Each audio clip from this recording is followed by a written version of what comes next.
아멘. 은혜의 바통 터치라는 제목으로 함께 말씀 나누도록 하겠습니다. 지금 사도행전 13장이 계속되고 있는데요. 13장에서 초대교회 그 부흥과 성장 가운데 그 가운데 있는 안디옥 교회의 그 이야기를 따라가고 있습니다. 복습을 한번 해보자면은 예루살렘 교회의 부흥과 성장으로 인해서 안디옥에까지 복음이 전파가 됩니다. 1절부터 안디옥 교회의 배경, 색깔을 확실하게 분명하게 얘기하고 있죠. 안디옥이라는 그 지역은 로마 제국에서 세 번째로 큰 도시고 그만큼 인구도 많기 때문에 그 사이에 인종 차별이라든지 신분 격차는 말할 것도 없는 그런 곳인데, 그런 배경에서 1절에 나오는 바나바, 시몬, 루기오, 마나엔, 사울, 이 사람들이 다 무슨 사람들이었죠? 어떤 사람들이었죠? 안디옥 교회 선지자들, 교사들, 리더들입니다. 리더들. 분명히 시작하면서 1절에서 콕 집어서 얘기하는 그 이유가 뭐였겠습니까? 다 각기 다른 배경이 다른 사람들이 모여서 교회를 섬기는 그 모습을 통해서 우리는 인종과 신분에 관계없이 복음 안에서 하나다. 복음으로 한 형제 자매된 우리가 또 다른 이방인들을 위해서 섬기고 또 주의 복음을 위해 헌신하는 공동체다. 주님의 몸된 교회다라는 것을 분명하게 하고 시작하는 말씀입니다. 그래서 안디옥 교회는 충분히 그곳에서 편안하게 거주할 수 있음에도 불구하고 사람을 보내요. 누구를 보냈습니까? 바나바와 사울, 바울이죠. 교회의 핵심, 기둥 같은 이 사람들을 기꺼이 보냅니다. 그러면서 제가 지난 시간에 설명을 드렸었잖아요.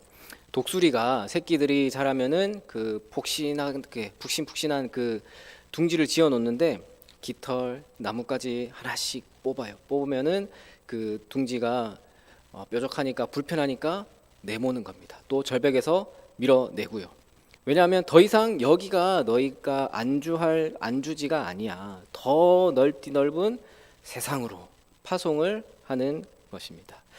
마찬가지로 안디옥 교회가 가장 아끼고 사랑했던 리더인 바나바와 바울을 기꺼이 둥지 밖으로 거친 세상의 바다로 내어준 그 결단은 마치 정박해 있던 배가 거친 그 파도를 향해서 망망대해를 향해서 출항하는 그 닻을 올린 것과 같았습니다. 자, 그런데 여러분들, 또 우리가 한 가지 꼭 기억해야 할 사실이 있죠.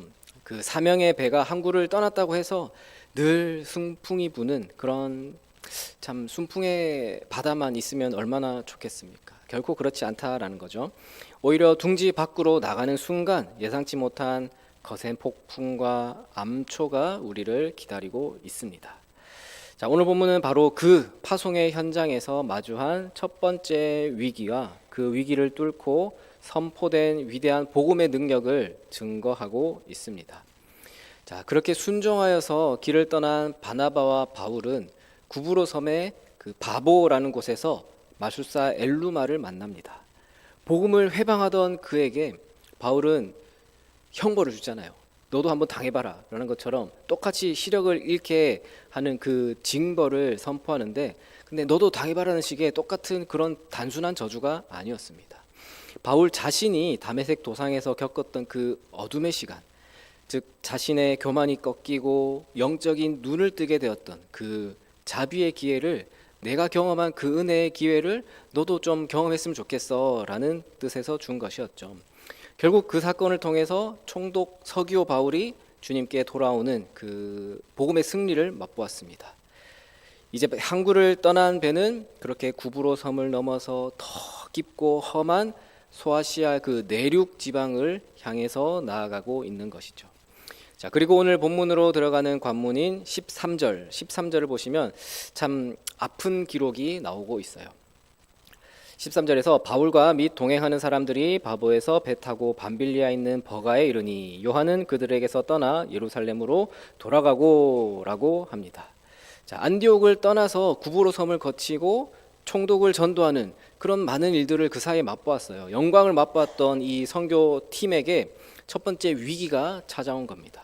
그것은 뭔가 외부의 핍박, 외부의 압박이 아니라 내부에서 붙어 있는 내부의 이탈이었습니다. 자, 수행원으로 데려갔던 젊은 청년 이 마가라 하는 요한이 짐을 싸서 집으로 가버린 거죠. 돌아가 버렸습니다. 왜 그랬을까요? 그렇게 데려다니면서 잘 키우려고 했는데 왜 돌아가 버렸을까요? 성경학자들은 지금 이 당시에 밤빌리아의 버가라는 지역에 풍토병이 심해서 또 그 두려움이 있었고, 또 내륙으로 가야 되는데 내륙으로 가기 위해서는 그 타우루스라는 큰 산맥이 있었대요. 그 산맥에는 산적들이 있고 또 험한 그런 산세기 때문에 아마 그래서 돌아가지 않았을까. 그러니까 단순히 좁고 가파른 산세가 험한 능선을 넘어야 되는 수준이 아니라 생존이 걸린 문제였기 때문에 그 생존이 걸린 그 문제를 넘어서지 못하고 돌아간 것이 아닐까라고 보고 있습니다. 또 마가 요한은 예루살렘의 부유한 집에서 자란 청년이에요. 왜? 마가 다락방이 나오잖아요. 다락방, 여러 사람이 모일 수 있는 공간이 있다라는 것은 그만큼 재력이 되는 집안이었어요. 그 안락한 둥지에 익숙해 있던 그 요한에게 파송의 현장은요, 선교지 현장은요, 너무나 춥고 배고프고 무서운 것이었습니다. 결국 요한은 영적 전쟁의 그 두려움, 그 긴장감을 견디지 못하고 자신의 안전한 안주지였던 예루살렘의 집으로 도망쳐 버렸지 않았을까, 그렇게 볼 수 있는 것이죠. 자, 그래도 그렇지 같이 가기로 해놓고 그렇게 무책임하게 가버리면 어떡해 라는 원망이 나올 법도 해요. 참, 근데 여러분 그런 것 같아요. 바나바와 바울이 수행원으로 데리고 다녔다 그랬잖아요. 그러면서 물론 잡일도 시켰겠지만 아마 주로 데리고 간 그 주된 목적은 이 선교의 역사가 우리 당대에서 끝나면 안 되니까 계속 돼야 될 거 아니에요. 그러니까 다음 세대들을 키워야 되니까 데리고 다니면서, 또 당시에는 도제 교육이잖아요. 그렇게 가르쳐 줘야 되니까 데려갔을 것 같아요. 자, 그것처럼 그래, 우리도 이 다음 세대를 위해서 기도하고 후원하고 그렇게 키워야 된다라고 했는데, 근데 기껏 투자하고 교육시켜 놨더니 떠나버려요. 참 아무 쓸모없는 일 같았습니다. 그거 봐라, 바나바도 기껏 수행원으로 두고 데리고 다니면서 교육시켰는데 그래도 떠나가 버리잖아. 근데 다 아시죠? 그 떠나갔던 요한이 지금은 떠났지만 그 청년이 훗날 마가복음을 기록하는 그 요한이에요. 요한. 그리고 나중에 바울이 또 디모데에게 편지하면서 디모데 후서에서 이렇게 얘기하거든요. 마가는 나의 일에 유익하니라. 돌아와서 큰 기쁨이, 큰 도움이 되었다라고 나중에 평가를 해요. 그러니까 지금 당장은 어떻게 쓰일지 모릅니다. 우리가 그 씨앗을 심었다고 해서 그 씨앗의 열매를 내가 눈으로 본다는 그거 장담도 할 수 없는 거죠. 그럼에도 밑빠진 독에 물 붓는 것 같아도 거기에 투자를 해야 되는 거예요. 거기에 기도를 해야 되는 겁니다. 자, 그래서 바로 바울과 바나바도 보십시오. 요한이 떠났어요. 떠났다고 해서 실망하고 상처받고 허탈하겠지만 꼭 그렇지만은 않았던 것 같아요. 13절에서 요한을 떠나보내고 14절에서 그들은 버가에서 더 계속해서 나아갔습니다.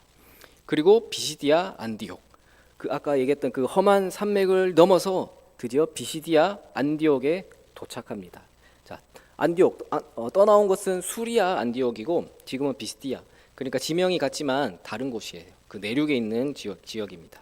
자, 그리고 안식일에 유대인의 회당에 당당히 들어갑니다. 그들에게는 마가 요한이 보았던 그 산맥, 그 산세, 그런 허들의 그런 높이보다, 그런 위험보다 하나님이 보여주신 그 영혼의 사명이 더 컸기 때문에 더 계속해서 나아갈 수 있었던 것이죠. 참, 이처럼 파송을 받은 자는 그가 처한 상황과 환경에 의해서 흔들리는 것이 아니라 나를 보내신 성령님의 음성에 붙들려야 하는 겁니다. 파송을 받은 사람은 그가 어떤 환경, 어떤 위험, 환란이 처해 있더라도 그것에 의해서 흔들리고 좌지우지 되는 것이 아니라 나를 보내신 성령님의 음성에 붙들려 있으면 결코 흔들리지 않고 계속해서 그 일을 감당해 나간다라는 것이죠. 그렇게 비시디아 안디옥의 회당에 도착하고 앉아있던 바울에게 설교할 기회가 주어집니다. 이것은 바울의 설교, 성경에 기록된 첫 번째 공식 설교입니다. 16절부터 바울은 이 짧은 시간에 그 16절부터 쭉 설교를 하는 거잖아요. 그 짧은 그 시간 안에 이스라엘의 장구한 그 역사를 한 편의 영화처럼 쫙 읊어가는 겁니다. 자, 그 흐름을 보면은 마치 개주 경기를 하는 것 같아요. 개주 경기를 보는 것 같습니다. 지난달에 그 이탈리아 밀라노에서 동계올림픽 했던 거 아시죠? 아셨어요? 조용히 지나간 것 같았어요. 왜 그런가 하니 그 JTBC 방송사에서 그 중계를 하려면 중계권을 사야 되는데 JTBC 방송사가 독점을 했대요. 그러니까 다른 방송국에서 계약을 못 해가지고 뭐 그 관련 홍보도 하면 안 되고 언급도 하면 안 돼서 그냥 지나가고 또 그렇게 그만큼 홍보도 안 되었다라고 하던데 지금 보니까 또 이제 올해 이제 몇 달 있으면 월드컵이죠. 축구 월드컵이 있는데 그것 때문에 또 뭐 협상을 하니 많이 뉴스가 있는 것을 아까 보았는데요. 다른 방송에서 중계를 못 하니까 그래서 뭐 홍보도 안 되고 분위기가 좀 시들했던 것 같아요. 그래도 유튜브에는 영상이 올라오니까 저도 그 영상들을 나중에 봤었는데요.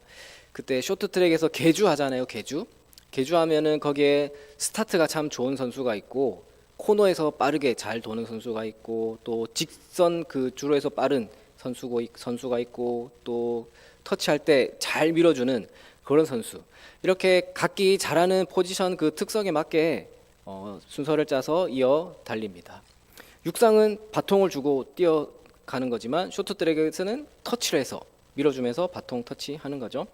자, 그것처럼 하나님께서 출애굽 시대 모세에게 그 구원의 첫 바통 터치를 하신 거예요. 그 다음에 모세가 전력을 다해서 사사들에게 또 밀어주고 또 그 다음은 사사들은 다시 다윗 왕에게 그 바통을 전달한 겁니다. 다윗은 하나님의 마음에 합한 자로서 그 사명의 트랙을 힘차게 돌았습니다. 그리고 다윗의 후손을 통해 오실 분을 예비했던 세례 요한이 그 바통을 넘겨받아요. 바울의 설교가 방금 이 내용이에요. 그런 이스라엘 역사를 쭉 얘기를 하는 거죠. 바울은 이 역사적인 릴레이를 설명하면서 회당에 모인 사람들에게 묻는 겁니다. 여러분, 우리의 믿음의 선배들이 왜 그토록 눈물을 흘리며 사명의 트랙을 달려왔는지 아십니까? 그들이 바라본 것은 자신의 영광이 아니었습니다. 자신들을 위해서 그렇게 달리지 않았습니다. 오직 한 분, 이 구원의 경주를 마무리하고 결승선을 통과할 최종 주자를 향해서 달려온 것입니다. 그분이 누구십니까? 라는 얘기를 하는 거죠. 그분이 누구셨죠? 23절입니다. 23절에서 하나님이 약속하신 대로 이 사람의 후손에서 이스라엘을 위하여 구주를 세우셨으니 곧 예수를 위하여. 바울은 선언하는 거예요. 예루살렘 사람들이 몰라보고 십자가에 못 박았지만 하나님께서 죽은 자 가운데서 다시 살리신 그 예수 그리스도야말로 우리 조상들이 그토록 기다렸던 그 약속의 실체다라는 것이죠. 구약의 모든 역사는 예수라는 마침표를 찍기 위한 준비 과정이었습니다. 자, 이제 바울의 설교는 점점 절정을 향해서 치닫고 있습니다. 오늘 우리가 읽은 본문이 바울이 비시디 안디옥의 회당에서 전한 설교의 결론이자 핵심 내용입니다. 바울은 이스라엘의 그 장구한 역사를 훑어온 뒤에 이제 설교의 화살촉을 이번에는 회당에 모인 청중들을 향해서 겨누고 있는 거예요. 자, 이 부분은 그냥 단순히 이러이러했다라는 지식을 전달하는 게 아니라 수천 년간 쌓여온 유대인들의 기다림이 어떻게 예수라는 그 한 분에게서 응답되었는지를 증명해 나가는 과정이죠. 복음의 정수입니다. 32절부터 보시면 우리도 조상들에게 주신 약속을 너희에게 전파하노니 곧 하나님이 예수를 일으키사 우리 자녀들에게 이 약속을 이루게 하셨다 함이라.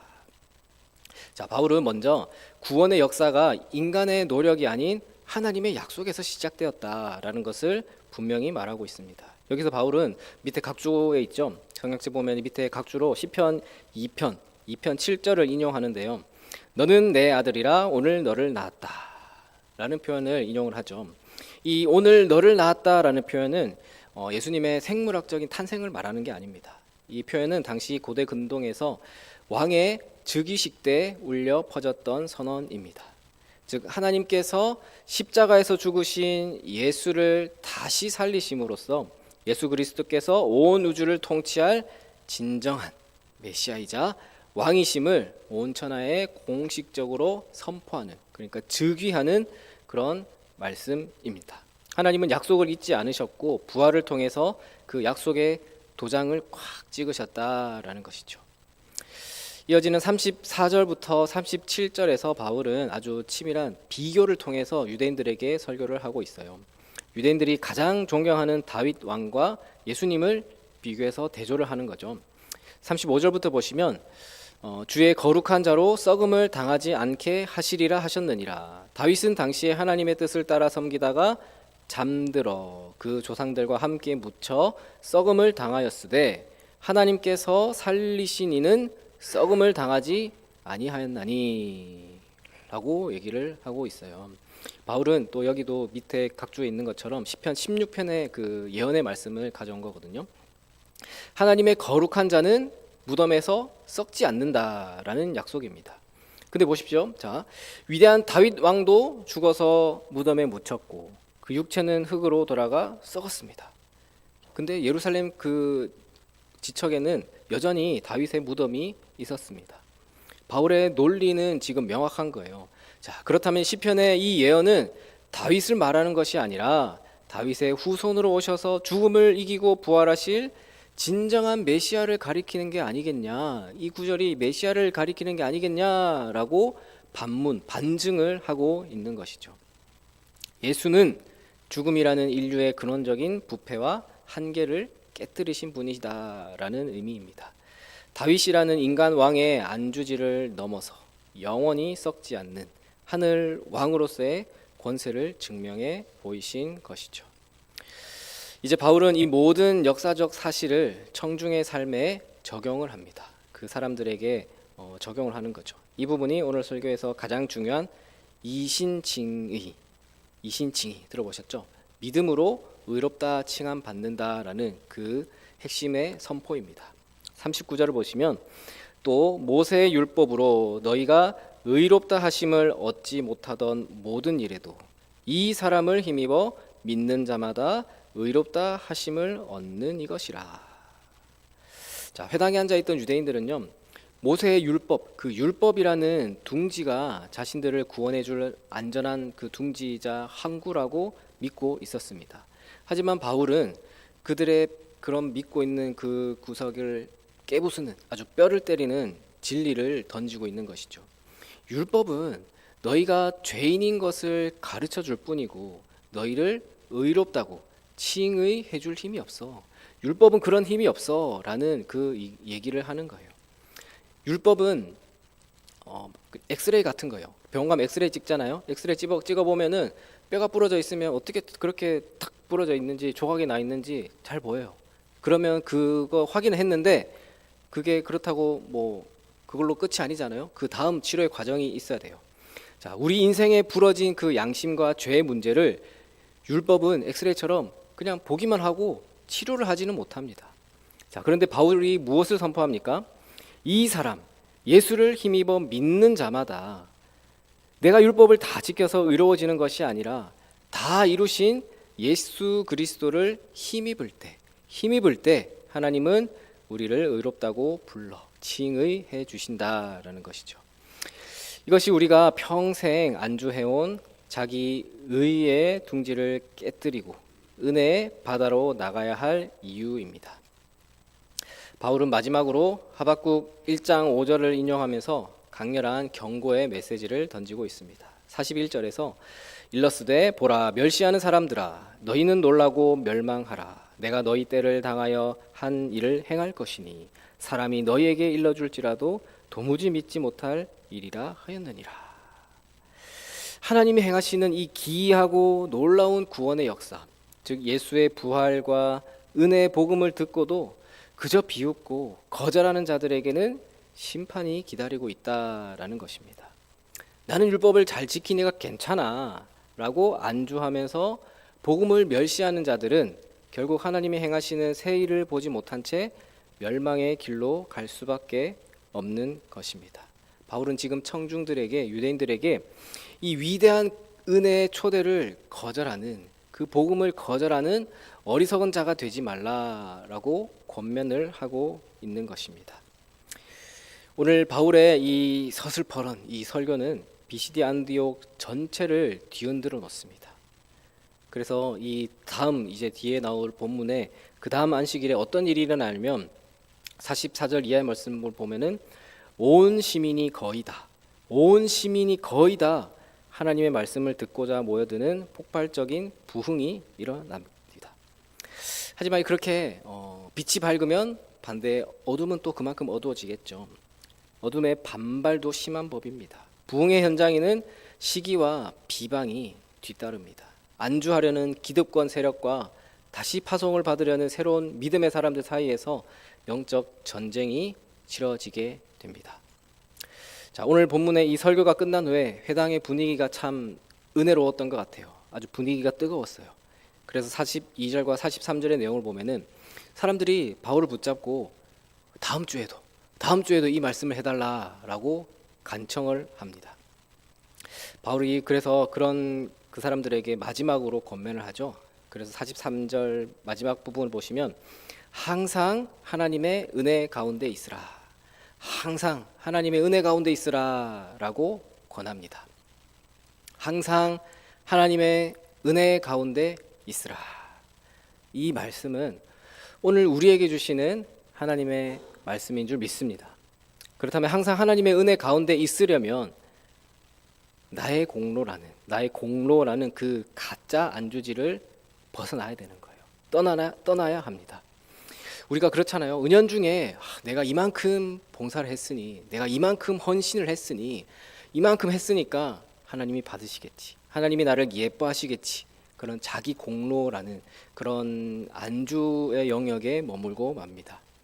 하지만 그거는 또 다른 그냥 율법주의의 한 형태일 뿐이에요.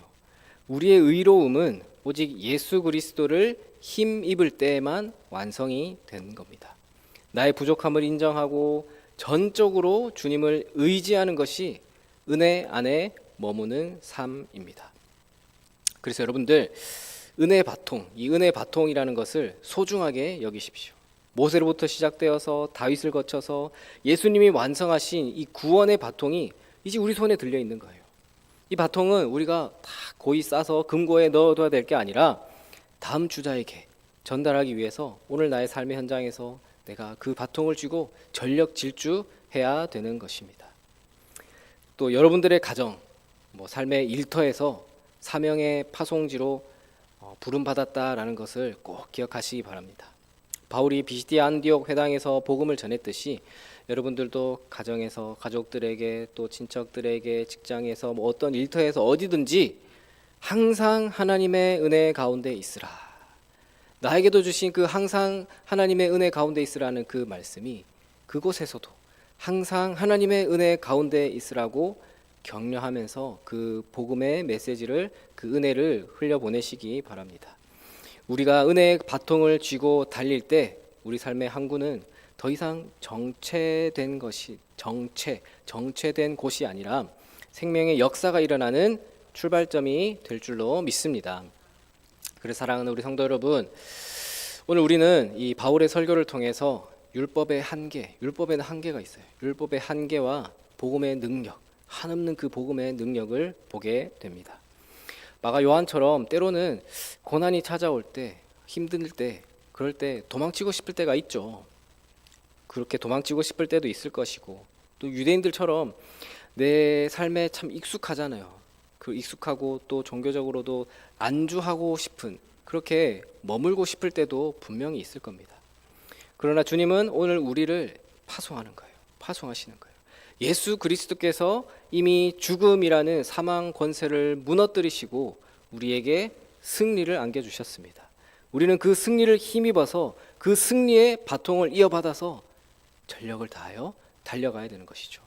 그 말씀을 믿으십니까? 그렇게 우리의 인생 항해 가운데 은혜의 바다로 거침없이 나아가서 여러분의 삶의 자리에서 하나님의 말씀에 놀라고 또 주님을 찬양하는 위대한 승리자, 그 인생 항해의 승리자들이 다 되시기를 주님의 이름으로 축원합니다.